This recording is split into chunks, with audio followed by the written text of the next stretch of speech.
নাতিনের জন্য এখন কষ্ট লাগতেছে 3 মাস পারলো সবাই রে কান্দে যাইতেছে গা মিশরাতে দেশ ছেড়ে যাইতেছে গা মিশারিও কি ধোকা দিতেছে নাকি সবাইকে ধোকা দিয়ে উইরা যাইতেছে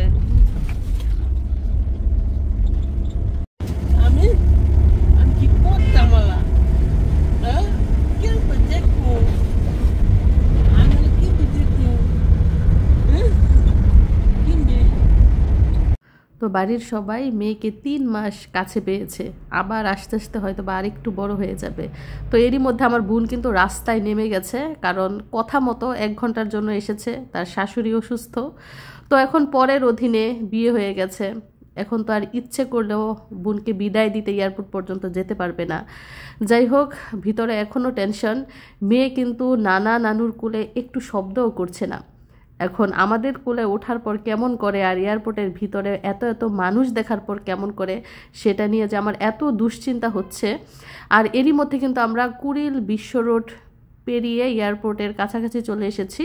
হাতে খুব একটা সময় নাই আমাদের ফ্লাইট হচ্ছে 2:15 এখন কিন্তু 12টা বেজে গেছে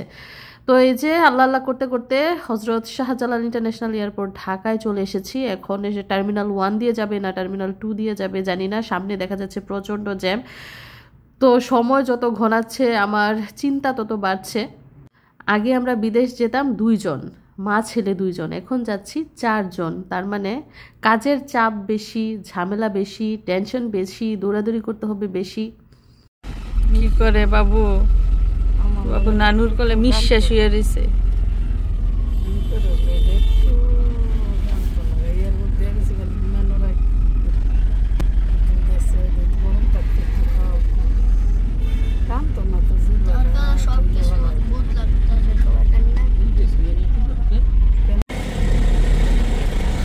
Shahjalal international airport Dhaka terminal 1 দিয়ে এখন আমরা ঢুকছি এবং প্রচণ্ড জ্যাম ভিড় কাটিয়ে তারপর সামনের দিকে এগোনোর চেষ্টা করছি আর বেলা কিন্তু প্রায় 12টার কাছাকাছি আর আমাদের বিমান ছাড়বে 2:15 হাতে কিন্তু খুব একটা সময় নাই ভিতরে যাব বুকিং দিব ইমিগ্রেশন হবে বোর্ডিং পাস জমা দিব মানে সব কিছু মিলে কিন্তু অনেকটা কাজ আছে এয়ারপোর্টের ভিতরে কিন্তু হাতে খুব একটা সময় নাই কালকে রাত জেগে প্যাকিং করেছি কোনটা নিব কোনটা রাখবো সেটা নিয়ে টেনশনে ছিলাম সারা রাত ঘুমাই নাই সকালে উঠে আবার গোছগাছ শুরু করেছি রেডি হয়েছি সবার কাছ থেকে বিদায় নিয়ে 2টা বাচ্চা এবং ভাইয়ের বউকে নিয়ে সাহস করে সৌদি আরবের উদ্দেশ্যে যাত্রা শুরু করেছি তো সাথেই থাকবেন অবস্থা মানুষের কত ভিড়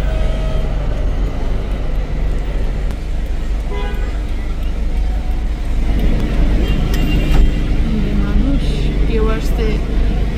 রিসিভ করতে কেউ আসছে বিদায় নিতে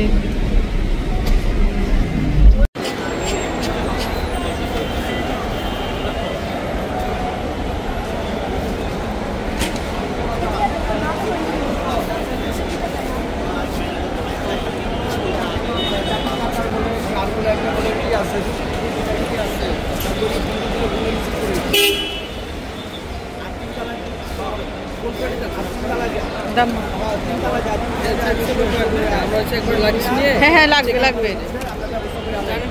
তো আমরা এয়ারপোর্টে নামার সাথে সাথেই 2 জন লোক এসে হাজির জিজ্ঞেস করছিল আমাদের কোনো সাহায্য লাগবে কিনা তো আমি মনে মনে সেটাই চাচ্ছিলাম যে একজন লোক পেতাম আমাদেরকে একদম বোর্ডিং পর্যন্ত পৌঁছে দিবে তো এয়ারপোর্টের মধ্যে সচরাচর নিজের জিনিস নিজেই কিন্তু বোর্ডিং পর্যন্ত নিয়ে যায় যেহেতু আমাদের সাথে বাচ্চা আছে এবং আমরা মহিলা মানুষ আমাদের পক্ষে এতগুলো মালপত্র ধাক্কাধাক্কি করে চেকিং করে বোর্ডিং পর্যন্ত পৌঁছানো এবং ওইখানে জমা দেওয়া সম্ভব না তো যাদেরকে সাহায্যের জন্য নিয়েছি তারা মূলত এয়ারপোর্টের ভিতরেই কাজ করে, মানে লোকজনের মালামাল আনা নেওয়া করে এবং আমাদের জিনিসপত্র তারা বোর্ডিং কাউন্টারে জমা দিয়ে আমাদের হাতে বোর্ডিং পাস বুঝিয়ে দিবে এবং তাদেরকে দিতে হবে মাত্র 1500 টাকা। নানার কাছে বইলা নাও মিশারি, নানুর কাছে বইলা নাও।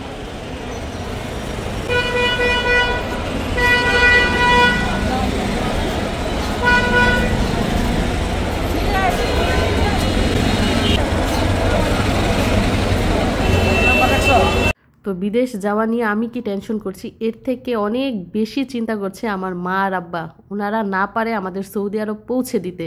তো মেয়ে যখন নানা নানুর কোলে ছিল তখন কিন্তু একটু শব্দও করে না, এবং তারা আমাকে বারবার শিখিয়ে দিচ্ছিল যে এয়ারপোর্টের ভিতরে মেয়ে কান্না করলে কি করব, বিমানে কান্না করলে কি করব। আসলে মা বাবা হচ্ছে সবচেয়ে বড় ভরসার জায়গা। আজকে আমি ছেলে মেয়েকে নিয়ে বিদেশ চলে যাচ্ছি, মাকে তো ফোন দিলেই দৌড়ে আসতো মেয়েকে সাহায্য করতে। আমিও আমাদের বাড়িতে যেতাম, মাকে আব্বাকে দেখতাম। তো কত দিন জানি তাদের সাথে দেখা না হয়। তো আল্লাহ ওনাদের ভালো রাখুক, হেফাজতে রাখুক। পরিবার পরিজন এবং আপনজন নিয়ে রওনা করেছি সৌদি আরবের উদ্দেশ্যে। তো আপনারা সাথেই থাকবেন, আমাদের জন্য দোয়া করবেন। 5মবারের মতো বাচ্চার বাবার কাছে যাচ্ছি। আর